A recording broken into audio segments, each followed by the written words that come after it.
नमस्कार, news 18 JKLH का digital platform देख रहे हैं आप। मैं हूं आपके साथ प्रिया शर्मा। जो पाकिस्तान मई में हुए भारत पाक संघर्ष के दौरान खुद को ताकतवर दिखाने और भारत से दो हाथ करने के दावे कर रहा था, आज वही पाकिस्तान अपने ही घर के भीतर बलोच विद्रोहियों के सामने बुरी तरह घिरता हुआ नजर आ रहा है। हालात यहां तक पहुंच चुके हैं कि बलूचिस्तान लिबरेशन आर्मी न सिर्फ पाकिस्तानी सेना पर हमलों के वीडियो जारी कर रही है, बल्कि खुलेआम ये दिखा रही है कि उसने किसी तरह पाकिस्तानी फौज को रणनीतिक और मनोवैज्ञानिक दोनों स्तरों पर कमजोर कर दिया। दूसरी ओर इस्लामाबाद की सत्ता के गलियारों में बेचैनी साफ झलकने लगी है और खुद पाकिस्तान के रक्षा मंत्री ख्वाजा आसिफ को संसद में यह स्वीकार करना पड़ा कि स्थिति उनके नियंत्रण से फिसलती जा रही है।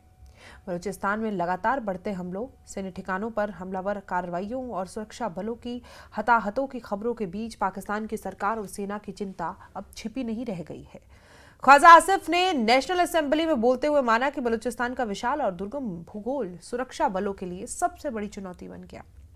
उन्होंने कहा कि इतनी बड़ी और पहाड़ी जमीन पर सीमित संसाधनों के साथ सुरक्षा बनाए रखना बेहद मुश्किल हो गया है, जिसके चलते कई इलाकों में सेना खुद को बेबस महसूस कर रही है।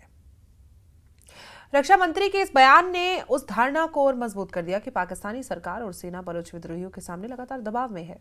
बलोच लिबरेशन आर्मी और उससे जुड़े गुटों ने जिस तरह से हमलों की तीव्रता बढ़ाई है, उससे साफ संकेत मिलते हैं कि हालात अब केवल कानून व्यवस्था की समस्या नहीं रहे, बल्कि ये पाकिस्तान के लिए गंभीर आंतरिक सुरक्षा संकट बन चुका है।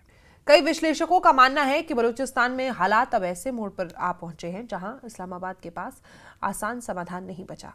वहीं नेशनल असेंबली में अपने बयान के दौरान ख्वाजा आसिफ ने यह भी स्वीकार किया है कि BLA अब सिर्फ एक छोटा विद्रोही संगठन नहीं रह गया, बल्कि एक बड़े नेटवर्क में तब्दील हो चुका है। उनके मुताबिक कई आपराधिक गिरोह और तस्करी करने वाले समूह भी BLA के नाम का इस्तेमाल कर रहे हैं, जिससे स्थिति और जटिल हो गई है। हालांकि उन्होंने ये भी साफ किया कि इस बयान का मतलब विद्रोह को कमतर आंकना नहीं है, बल्कि जमीनी सच्चाई ये है कि असली बलोच विद्रोही अब पहले से कई ज्यादा संगठित और सशक्त हो चुके हैं। और सबसे चौंकाने वाली बात ये रही कि पाकिस्तानी रक्षा मंत्री ने संसद में खुले तौर पर कहा कि बलोच विद्रोहियों के पास ऐसे आधुनिक हथियार हैं जो कई मामलों में पाकिस्तानी सुरक्षा बलों के पास भी उपलब्ध नहीं है। ये स्वीकारोक्ति पाकिस्तान की सैन्य ताकत पर गंभीर सवाल खड़े करती है। जिस देश की सेना खुद को दुनिया की ताकतवर सेनाओं में गिनवाती हो, उसके रक्षा मंत्री का यह कहना कि विद्रोहियों के हथियार उनसे बेहतर है, हालात की गंभीरता को साफ तौर पर दिखाता है। ख्वाजा आसिफ ने यह भी माना कि बलोच विद्रोही स्थानीय भूगोल का बेहद कुशलता से इस्तेमाल कर रहे हैं। पहाड़ी इलाकों के रेगिस्तानी रास्तों और दूर दराज क्षेत्रों में वो आसानी से छिप जाते हैं और अचानक हमले कर सुरक्षा बलों को भारी नुकसान पहुंचाते हैं। इतना बड़ा इलाका है कि उसको मैनेज ही करना जो है ना, इट्स ए जाइगेंटिक टास्क। आप उसको इस तरह मैनेज नहीं कर सकते। दूसरी ओर पाकिस्तानी सेना को न सिर्फ लंबी सप्लाई लाइनों की और कठिन मौसम का सामना करना पड़ता है, बल्कि स्थानीय समर्थन की भी कमी उन्हें काफ़ी मुश्किल उनकी बढ़ा देती है। बलूचिस्तान लिबरेशन आर्मी की ओर से जारी किए गए जो वीडियो और बयानों ने भी पाकिस्तान की चिंता बढ़ाई है और इन वीडियो में ये दावा किया जा रहा है कि किस तरह पाकिस्तानी सेना को घात लगाकर निशाना बनाया गया, चौकियों पर कब्जा किया गया, हथियार छीने गए। भले ही पाकिस्तान इन दावों को पूरी तरह स्वीकार न करता हो, लेकिन रक्षा मंत्री के बयान ये संकेत जरूर देते हैं कि मैदान में हालात पाकिस्तान के पक्ष में नहीं है।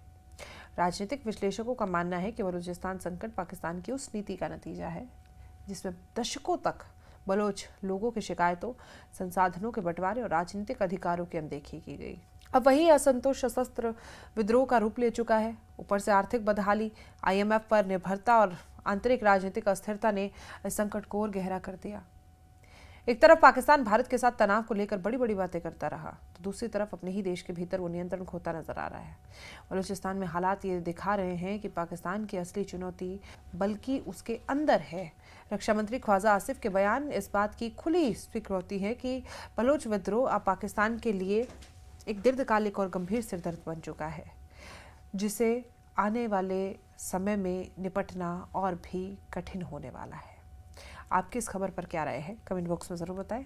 चैनल को सब्सक्राइब करें। फिलहाल के लिए मुझे दीजिए इजाजत।